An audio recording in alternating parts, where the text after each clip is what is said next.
Morning folks, Jake here at Walkie Farm. We got the eggmobile moved, spuds on point, and we've moved the cattle. I've given them a 2-day paddock because Mrs. Walkie and I are heading off to a dinner in a town called Yarrawonga tonight. We're staying the night. It's a 2-hour drive from where we are. There's a cafe restaurant that we supply produce to, and they're doing a 3-course dinner, I believe, for 70 people, pre-sold tickets. And the entrees, our lamb, and then the mains is our pork. And I'm heading down to do a bit of a presentation throughout the evening to talk about our farm and how we produce those proteins and the values and everything else, and just meet some people, have a good night. So we've got a farm sitter, and instead of trying to train them how to move the cows, I've just given them a 2-day paddock. So all they need to do is come down and look at the water, and there's one cow expected to calve, drop their eyes on that and get on with it. So here's the paddock that the cows came out of yesterday. Now, I wasn't going to do a video today, but I just saw something up here that I wanted to show you all because I've had a few comments about it. Firstly, really happy with the ground cover that we've been able to establish. We've been on this farm nearly 2 years, and this is the first time we've actually been able to get some ground cover of substance down. So I'm really excited because on our lease blocks, I've worked hard for ground cover over the years, and I just know how valuable it is and how important it is and how fast everything responds to ground cover. It's interesting, this part of the farm is half of a good grazing paddock, north facing again, that we didn't keyline rip. So we used the yeoman's plough up to that fence line, so sort of up to there. But here we've got electricity, water and telephones trenched up the farm, and I'm not sure exactly where. I know roughly, like I probably know within 5 meters where it is, but it's just not worth messing with. I don't know if they're at appropriate depths or anything. So we pulled the tractor up probably 30 meters short of where I know they are approximately, so we didn't have to deal with that.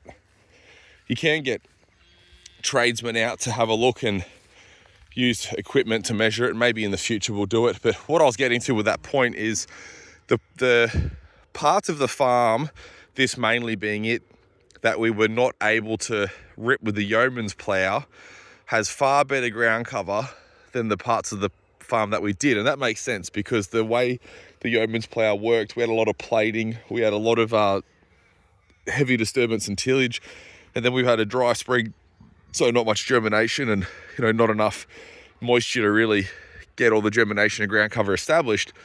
But what's interesting is the places that we ripped has more better quality grasses naturally growing, not the stuff that we sowed out with the super spreader. This is a lot of broom and ryegrass really, and there's like some nice subclover coming up too, but it's just not as desirable, even though it's nice and green and thick. So interesting to see those different things. What I wanted to show you here was the poo. I've had a few people comment on my sloppy poos. We've been running sloppy poos for about a month now. The reason that our poos are sloppy is this green grass has a lot of protein in it and not much fiber. And then you get to dry feed and you've got a lot of fiber and not much protein, and you'll end up with the manure clumping into sort of discs and stacking up on top of itself. This here is essentially a perfect poo. When you come out in the morning and you see a poo like this with a little divot in the middle, sometimes you'll see a little well of water sitting in there from condensation or atmospheric moisture in the morning, and that's when you've got a perfect poo. And I'll look at this and I just want to pop a candle in it. Maybe I will. I'll come out one day, put a candle in it and take a photo for Facebook or something. But see, here's an example of constipation. One of the little calves has obviously eaten a bit much of something and bound themselves up, even though there's plenty of green here, and that's all part of it. These calves are learning what to ingest and at what ratios, and copy mum, and that didn't make me feel too good, and that gave me a sore tummy and I feel nice eating that. So they learn, and it might take years for them to really get that local knowledge, as every season has a different set of circumstances and grasses come up. If you want to read a book sort of understanding more about the nutritional wisdom of animals, I'd really recommend the book Nourishment by Fred Provenza. I read it at the start of the year, and I'm actually listening to it in audiobook, and I didn't realize this, but Fred Provenza narrates it himself on audiobook, which is really fun to listen to. It's an amazing book, and he's got a tome of work throughout his life. It's been his life's work studying basically the consumption habits of animal, and then trying to deduce, how that animal figure that out. Is there an innate wisdom? If they're given a wide selection, will they go for highest energy, or will they try to fill nutritional gaps and that sort of thing? And it's, it basically builds a case that animals are smart, and if we give them options, generally they're going to look after themselves. Now, if you stick them in a paddock full of corn in feeders like the Americans do, they're probably going to get a taste for it and do themselves a mischief. Much the same as if you give a heap of adults a diet of Mars bars or fruit. A lot of us, look at the state of the nation. We're all fat. The state of the world, we're all fat. We're going to go for that. But I can't remember the lady who it was, but she did this study. Joe Rogan's spoken about it a few times, and she had young children, and every day she just gave them an absolute smorgasbord platter of fruits and grains and meats and organ meats and all different crazy stuff. And there was no rules. The kids could grab whatever they want, eat whatever they wanted. And their findings in that study, I have to find what it was, to the best of my recollection, basically exactly mimicked Fred Provenza's study, is that these children no two children ate the same thing on any one day. So, no one ate the exact same thing as the kid they sat next to. Everyone put different things on their plate and consumed different things. And no children ate the same thing subsequent days.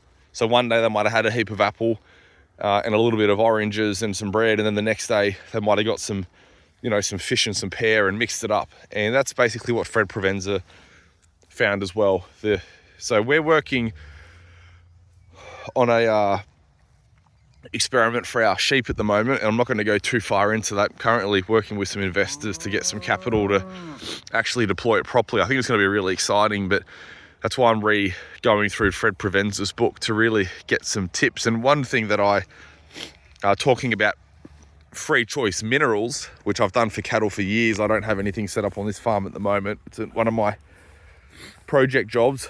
I'm on the couch, semi-retired at the moment with the way the hay fever's handing it to me, doing half my daily steps because I'm just falling apart and laying on the couch. I feel like it's nearly over. A lot of this stuff, it's seeded off now, so we're not going to have many more issues. But one of the things that I've recently come across, which I never used to do, was we just had all the free choice minerals in a trailer with a roof, because a lot of these minerals are water soluble. So when it rains and the powder minerals get wet, the water's going to drag all the actual, elements out of them. So you want to keep them sheltered. But I just have, there's the seaweed, there's the dolomite, there's the sulfur, there's the copper, all separately. Look at this little calf getting into that tussock there, that reed. Oh, you beauty. That's probably the one that's got constipation, because that's a really fibrous plant, low value. Love to see them eat it. Instead of having everything set, something I've recently come across is to mix up the order of the minerals every now and then. So the animals have to, smell it and make a decision as to whether they actually want that one, instead of just getting into the habit of walking over and the seaweed meal, which is the yummy ones, the one in the first bay, and get a mouthful of it. Apparently you can coach your animals to be even more selective about what they need by keeping them on their toes, and I guess taking away that comfort. Turn it from a buffet into more of a foraging system, where they've actually got to go around. Like when I move my cows every day, every paddock's new and they have to work to go. The plants that we like are over here. We're going to eat them first. Obviously, we're trying to get away from selective grazing, but you put them in a small area, they still eat the best plants first. And the, you know, the reason the small area works is because they're in there all day. So they've got to get to that second or third plant, and they are going around working that out. So as we're building out this system for our sheep, and I'll do another one for my cattle too, I'm going to be making it so it's quick and easy to mix up the order of the supplements and keep them on their toes. I really like the idea of low input animals, but part of the reason I do supplements, there's a few different thought patterns going on. But, you know, we aren't drenching and vaccinating our cows. So to give them that extra help of being able to feel their nutrition feels good. I also like the idea that this, you know, this farm is unimproved. You know, this was all actually forest 30 years ago. I spoke to one of the neighbours, and he was a dam builder, and he actually cleared this. This was all treed over. He cleared this a bit over 30 years ago, which I had no idea. And I don't think there's been a whole, there's probably been a bit of super and lime and stuff done, but, you know, we're sort of at the early stages of a pasture-based system, I guess. Who knows what it was 200 years ago? It's probably pasture back then.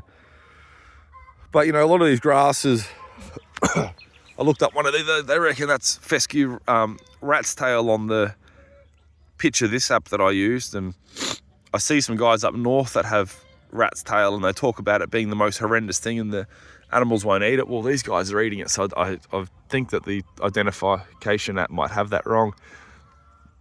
So I like to give the animals, you know, the building blocks of maybe my pastures are subpar for them to achieve optimal health, so giving them a bit of an extra hand.